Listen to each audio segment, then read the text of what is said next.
In this next video, we're going to talk about the Arabic influence on the medieval horse dressage world that very few people know about. Stick around, we're going to do the early stuff from the Crusades into the High Middle Ages. If you like this, give it a thumbs up. All right, rockers, fellow horse nerds, look who I've got today. I've got my friend Phil. And Philip Wirtz was a professor at the School of Oriental and African Sciences in London University. He's also a fellow horse nerd and has a barb horse and has done interesting things in the dressage nerdy sphere, some of them with us. And he has a knowledge that is somewhat lost and I think is quite crucial to be aware of in this kind of canon of historical dressage nerdy stuff that we talk about in our Old Dead Dudes series. Namely, what was going on in the medieval period, and it's not quite what you think, all right? So there's a big gap frequently between the classical guys, classical as in Greece and Rome, mostly Xenophon actually. The Romans don't seem to write a whole lot down, but they just seem to kind of do stuff or employ good auxiliaries who know how to do stuff. But they certainly seem to discover the Iberian horse, and Iberian is a loose term. I'm going to use that one rather loosely, as if I had drunk too much beer and was loose with my other emissions, because it's a general term. What does Iberian actually mean, and why is there this gap in the literature that really basically happens between then maybe Edward Duarte, King of Portugal in the 14th century, who's admitting that he actually is getting most of it from the Moors, there's a clue, and the Renaissance, when suddenly everything pops up again in Italy and everyone's writing again and giving us books to work from, but they seem to be doing it with, again, quote-unquote, kind of Iberian horses. So there's some clues to fill in and some gaps. So without further ado, Phil, welcome. Tell us who you are and what you do and why we should be listening to you.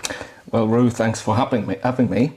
It's great to be here and to share this. And it's I'm not a huge specialist in the terms that I've been doing this for many years, but I've been reading up on this because I a couple of years ago, got a horse, which is basically a medieval Oriental war horse, and I had to read up on how to deal with them and how to keep them occupied and out of trouble. And I also happen to have studied for a number of years the history and cultures and languages of the Middle East and taught them for a bit over 10 years at the School of Oriental and African Studies and also at the University of Warwick and New York University's campus in London. And in the back of all of this, So he's a brainy dude, right? You've got to listen to him. Yeah. Well, sort of, yeah. I try and be brainy sometimes. And in the background to all of this was sort of the history of horses. I tried to become a horsetorian on the side. A horsetorian? And actually there's a podcast, managed to do that professionally for a year with a place called the Fürstliche Hofreitschule in Bückeburg near Hanover in Germany, which is a really amazing place that you should check out when you're in the area. Tell them quickly why it's amazing and why they should check it out. Because they are a riding school and living museum of the horse, housed in a block of 17th century stables where 17th century art of riding is practiced and taught, and where an ordinary person with their Haflinger or Hanoverian can go take a course and learn all the things that Ru has talked about in his previous videos. And they also have an amazing library of over 800 books if you're doing any sort of project. Sounds like a bucket list thing, lads. Okay, Bückeburg, Germany, Baroque riding. Let's go check it out. Okay, that'll be a future episode. Okay.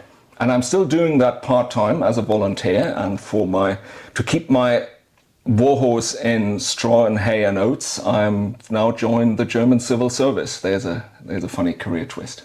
In this very town that we live in. So if you've got any complaints about Niedenhausen and what's going on, give him a hard time about it. All right, so Dr. Phil, tell us about this gap that appears in the Middle Ages. You know, it's weird because it's knights on horses. Everyone seems to be going around on horseback, doing collected work, bashing each other over the head with swords, which you can't do unless you can work collectedly. Otherwise you get one swing and that's it.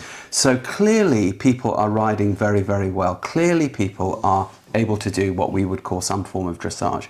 And yet we don't seem to find texts about it in the Middle Ages, except for this one guy, the King of Portugal in the 14th century. What's going on with this? And if there are missing texts, where are they? Well, I would be so bold and offer a mild critique of your point that there are fewer texts. Ooh, and not so much critique. Yeah, that's very... That's very harsh from that's British academia. Let me just take that knife out and give it back critique. To you. Well, it's not that there are no texts, there are much less. The whole European Middle Ages has a lot less literacy compared to what came before, what went after, compared to Greek, Roman antiquity, compared to the Renaissance. But there are texts. The Middle Ages are not a completely dark age. It depends on where you are. But nonetheless, it's not like when you go on Xenophon Press website and you want to download Old Master stuff, you're not getting a bunch of stuff from like the 10th to the 15th century. It's all 16th century and onwards, right? Absolutely. So why is that? There is less writing going on because less people can read and write. And it tends to bunch in different parts of Europe when we're looking at Europe. It tends to be a lot in Italy, where there's, we get to that, where there's contact with the very literate societies to the east of it. It tends to be in the later Middle Ages in France and Burgundy. There's a lot of literacy there. And actually from that point in southern Italy, there is a text that we have surviving that is older than Duarte, and that is Giordano Ruffo, who was master of the horse to Emperor Frederick II, who was known as Stupo Mundi, the astonishment of the world. Okay, just break there. Okay, so 1250, we are in the 13th century here. So we're kind of, think Crusaders, think, chaps with the square helmets and the chainmail rather than the big plate mail later. So this is kind of interesting. Okay, and you talk about the emperor, so that's the Holy Roman Emperor. Yes. So we're not just talking Italy there, we're talking right across France and Germany. Yep. That's that whole block, right? Yep. He was Emperor of Germany, but he spent most of his time in Italy. And tell us the name of the dude again. Frederick II. Frederick II, he's the dude who's sitting on the throne of the Holy Roman Emperor. He's a scion of the Hohenstaufen dynasty of Germany. Right, of which much mythology. And tell us the name of his Italian master of the horse. Giordano Ruffo. Giordano Ruffo. Okay, rabbit hole alert, guys. R-O-F-F-O. Okay, right. First down the rabbit hole, and to come back with something good on him, we'll figure out some cool prize for you. All right. Okay, so tell us about Frederick. Why was he the wonder of the world? Because he started a really big building program and attracted loads of scholars and... Like cathedrals, like castles, like what? Both. Okay. And he attracted leading scholars and clerics, and so the leading lights of his time, to his court. And he also got people over the Mediterranean from Northern Africa, from Egypt. He styled himself King of Jerusalem. He wasn't really in any practical sense, but he looked to the east, and he looked to Greece and to the Byzantine Empire as well. Alchemist? Perhaps. There are lots of rumors about him, and he wasn't liked too much by the papacy for his views. The interesting thing about Frederick is he wrote a book himself about falconry. De arte venandi cum avibus, the art of hunting with birds, which is considered the first book of modern ornithology. And so these guys were observing nature. So he's an intellectual and he's also an outdoor dude. Indeed. Where is his court at this particular point? It's at different places in Italy because he's traveling around. And given that it's the Holy Roman Empire, so it's all the way from somewhere in the Carpathians across to Belgium, down through Germany, down into northern Italy, over the Alps. Why is he based there? Why is he not based like bang in the middle in like Cologne or somewhere? It's a good question that's been hotly discussed. Out of my sort of gut feeling, I would just say he liked it better in Italy. Who doesn't? The atmosphere was better to him. He went to Germany when he had to sort out things over there, but spent most of his time in Italy. That's where he left his footprint. Better wine and food. And better horses, for the care of which he had Giordano Ruffo. All right. If I could go on a little bit about his book. Yeah. He wrote in a tradition that was brought over from the Byzantine Empire, from the Greek tradition that was called Hippiatrica. How do I spell that? Hippiatrika. Hippiatrica. which is texts on mainly horse medicine, farriery, and a little bit about training. And that's so. Ruffo has about 10 pages about training the horse, and the rest is medicine, farriery, these practical things. And the fascinating thing about his horse training bits is that he has a very good idea about horse psychology. He says things about how you treat a young horse, how you get it used to being around people, how you get it used to be ridden. You should ride it around the street where the blacksmiths are. Similar to Xenophon, basically. Yeah, so it gets used to the noise. And if he spooks, he said, don't beat him. Be gentle. This sounds very similar to Xenophon, Yeah. writing in 4th century And BC, right? I would tentatively suggest there's connections to antiquity there. Now, but here's a question. It's the obvious question. Why don't they write more about the exercises and the how-to of the training? Do you think, and why is it so much about horse care?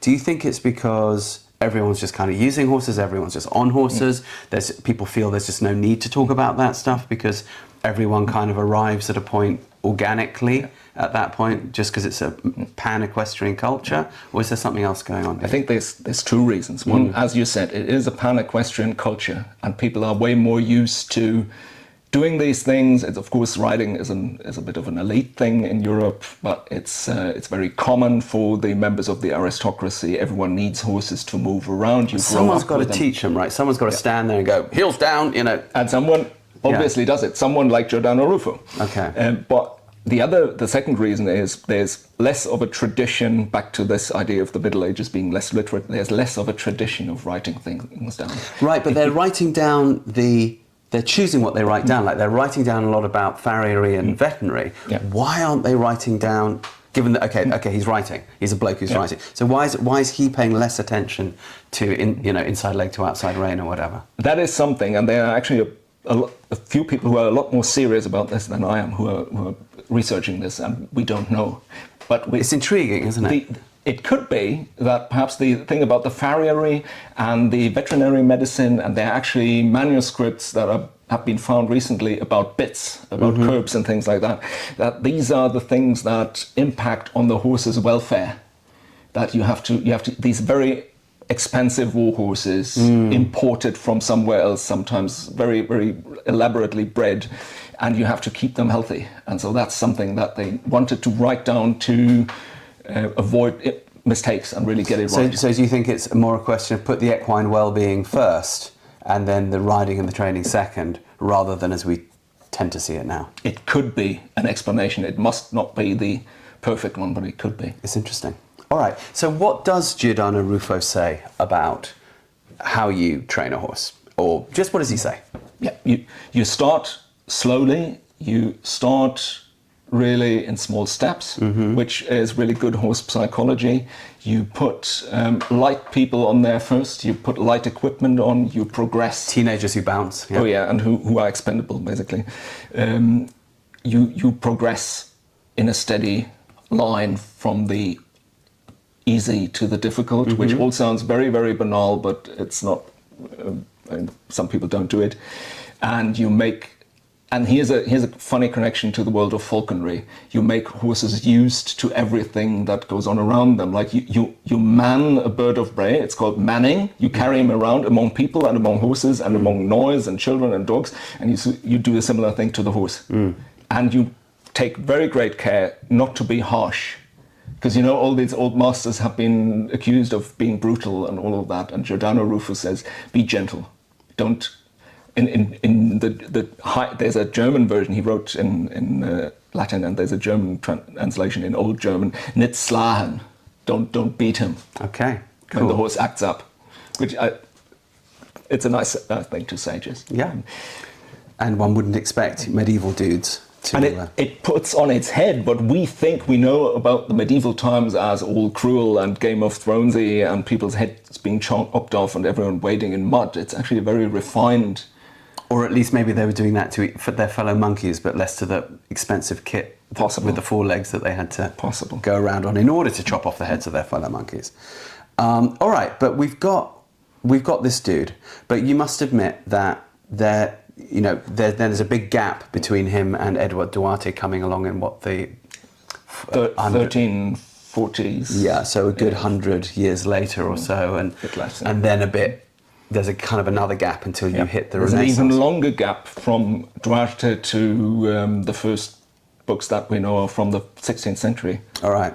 That's Europe, however. Right. So we know, and we also know that most of the stuff that's being written in Europe at the time is church, right? It tends to be religiously. That's where most of the writing is going on, right? A lot of it, not exclusively, if you ask the universities in Paris and Bologna. Okay, sure, but nonetheless, our picture is not your average dude on the street writing a novel. Sure. Right. Okay. So, where is the literature happening around? Where is this gap? Where can we fill this gap? And I think you can fill this for us. If we switch our gaze to the east, across the Mediterranean, we hit... That would be behind us, that's through the wall. Yeah. Yeah. I'm pointing northwest, actually. The east is there. It's right there. Yeah. If we switch our gaze to the east, we'll find the highly literate cultures in the Muslim world in what we now know as the Middle East, which wasn't called the Middle East back then, all the way from what's today Turkey round into Iran, all the way to India, back Iraq, Egypt, Northern Africa, what the Arabs called the Maghreb. That's from Libya all the way to then Islamic Spain, Al-Andalus. North coast of Africa, right. Indeed, and that is a culture that writes down a lot from the word go, because it is like Judaism. Islam is a book-based religion, and a religion where it's very important to understand clearly what the book says and what it means. And so from the Holy Scriptures, the Quran and the Hadith, the sayings of the Prophet Muhammad, comes a vast literature of commentaries and on everything else, because the Arabs and Iranians are also sitting on this vast treasure house of Roman and Greek literature that they translate. Right. And being literate is something that is very common in Islamic culture and is very positively connotated, and as a cultured man, and also in some cases as a cultured woman, you have to have what's called adab, A-D-A-B. A-D-A-B. Which is, in modern Arabic, it means literature, but in the classical sense, in the sort of medieval sense, it means well-rounded in all sorts of the arts and literatures, and well-read and a Renaissance man or woman. Yeah, well-written and well-penned, because you have to write yourself, it's expected of you. Okay. And there is an adab of horsemanship. Okay. There is a genre of texts, and here comes another difficult one. Of horsemanship. Okay. Yeah, that's a good one. There is a whole genre of text, difficult word, called Furusiyya. Can you spell that out for us, please? I'll spell that out. That is the simplified English transliteration, Furusiyya. Furusiyya. Yep. And it comes from the Arabic word for horse, faras. Faras. And the person who rides a horse is a faris. Arabic, like Hebrew, is a language that forms words from 3 or sometimes 4 root consonants. Faras. Faris is a horseman in Arabic. Yep. Okay, cool. And Furusiyya is the matters pertaining to horsemanship. Okay. I would translate that. And also it comes to mean chivalry. Okay. Like as chivalry, cheval in cavalier, French. that sort of thing. Okay. And from the word for horse comes the word for the people who go around on horses and do things. And similarly in this medieval Islamic world, is there, whether it's mythological or whether it's real, is there an expected code of conduct? Yes. Like chivalry? Yeah. Okay. Very similar. And it's also, it develops over time, and there's a big discussion where it comes from, whether it develops in contact with Europeans in the Crusades or the other way around, whether the Crusaders pick it up from the Arabs. We don't know yet. But there are ideas, philosophies about how to conduct yourself as a fully formed human being in the Islamic sphere, and that goes in there. Superb. And there's a book tip that we can put in the show notes. We have translated into English the autobiography of a Syrian knight who fought the Crusaders, Usama ibn Munqidh. Okay, we've got to spell that out for us. Usama, like Osama. Ibn, I-B-N. I-B-N. M-U-N-Q-I-D-H. M-U-N. Q-I-D-H. Q-I-D-H. How do I pronounce that again? Usama ibn Munqidh. Munqidh. So it's, the TH is like a... Yeah, DH is like approximate, a TH. more like a D, but it's... Munqidh. Yeah. All right. And that's a biography or an autobiography? An autobiography. He's writing it down. When is he writing this? That is in the 1100s. Okay, First Crusade. Early 1100s, after the First Crusade. Okay. And he's constantly in trouble with the authorities on both sides, on the Christian sides and on the Muslim sides. He fights on both sides, gets into trouble, switches sides, and to explain why he does that to his descendants, to his son, he writes that book. Okay. And in this book, does he talk about horsemanship? He does. What does he say? Not in a very elaborate way. He doesn't give you tips how to train your horse because he assumes they're already fully trained. Why don't they give us tips? None of these guys. It's so frustrating. Yeah. We'll get to that. There are some guys who give us tips. Okay. We'll get to that. Usama, he writes about the application. What happens when you go out on horses, when you hunt, when you go to battle. Okay. He writes about horses getting a lance through their head and a lance through their chest and still running on. He talks about a horse getting a lance through their neck, the vertebra getting missed, and the horse lives on to a ripe old age. So he praises the strength, tenacity of horses. What does he say about the hunting horse? It's basically the same as a war horse. Resilience is the tip. And also maneuverability, because they have to follow the game. They do falconry on horseback. They hunt down and they chase down things like antelope, gazelle, but they hunt lion. And we have also later reports all the way into the 19th century about people in northern Africa and Algeria having the lion flushed out of cover and then fighting it on horseback in single combat. And you can imagine how you have to run circles around a lion. Kind of makes bullfighting look a little bit for babies. No, there's interesting art around this actually, which we should maybe feature here. Okay, so Usama ibn, he's clearly an epic dude. Right. Why does he say he fights on both sides? Because it fits his schedule and his likings and his financial needs. Okay. And a lot of people did that, switching back and forth. So presumably he's a local lord. He doesn't much care who he's paying his taxes to. Yeah. Okay. He's from Shaizar in Syria. Okay. And he can't really, he's a younger son. He gets sort of side shoved by his cousins, and he doesn't inherit his domain, which is tiny, and so he has to go out and find employment with whatever lord will have him. He's a knight-errant. Yeah.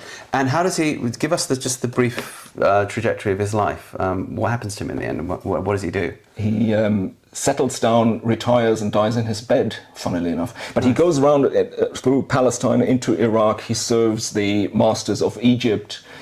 He's sent on diplomatic missions around that realm. He's constantly on the go, and finds time to write books because that's expected of him. That's adab.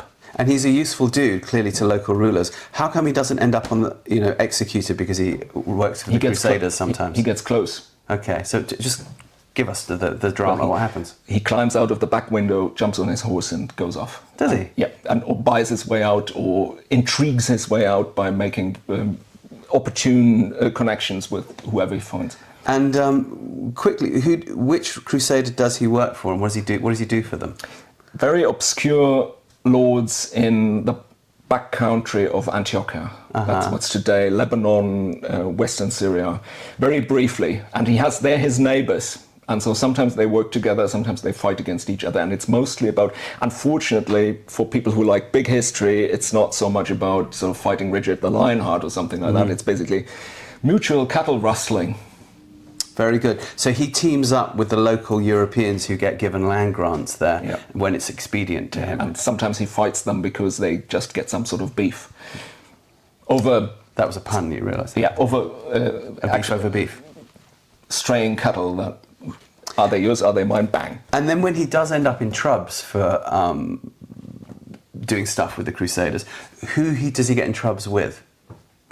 It tends to be the Fatimid rulers of Egypt who try to exert an influence over Palestine, and sometimes also the lords of what's today Damascus and Mosul, who we're getting way off piste, but we'll try and get back on piste again.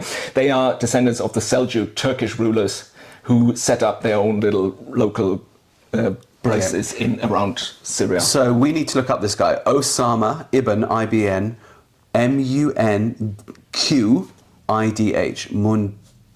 Munqidh, Munqidh, sorry. And where can we find the book? The book has been translated by Paul Cobb, who is a leading Arabist in the US. Okay. And it's available on Penguin World Classics. Penguin World Classics. I'm going to buy it.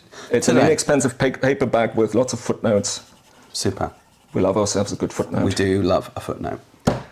All right, lads. Fascinating stuff. All right. So we're getting a bit of an insight into why we have this seeming gap, which seems to be a seeming gap, maybe not an actual gap, in the Middle Ages. But we've covered Ruffo, we've covered Munqidh. And what I love about this is that we're seeing the medieval world as it actually was. You mentioned earlier, Philip, that there wasn't this Iron Curtain idea. There was a lot of movement going back and forth. And we've got to remember at this time, too, that Spain, Iberia, Spain and Portugal, where we also look to for horsey stuff in our world, it's all Islamic at this point. So clearly that's where we're going to be staying for a while. I am still a bit frustrated by why they don't tell us how to train a horse. But it's interesting that this seems to be a little bit kind of taken as read, and it's what you do with the horse after he's trained, that they're, okay, he's trained, so we're going into battle, he gets a lance through him and he's great, you've got to hunt a lion on him. They're not telling you how to do this, but fine, they're going to tell us the farriery and the looking after and the bitting. And if you stick with the Arabs for a little longer, they will tell you something about riding as well. Ooh, then we better go to the next video. All right, lads, if you like that, please give it a thumbs up. Hit the subscribe button. If you really like it and you want to support poor, starving people like us, putting this content out there, there's a little thank you button below. Send us a couple of bucks. It does help me to get people like Dr. Phil into the room, because I'll have to feed him whiskey later. And we will see you on the next one. Oh, by the way, if you want to come play with us on our ponies, you can absolutely do that. Look down below. There's a link to our free course at heliosharmony.com. And if you want to send us an email there, we can make a plan about getting together and playing with ponies. All right, see you on the next one.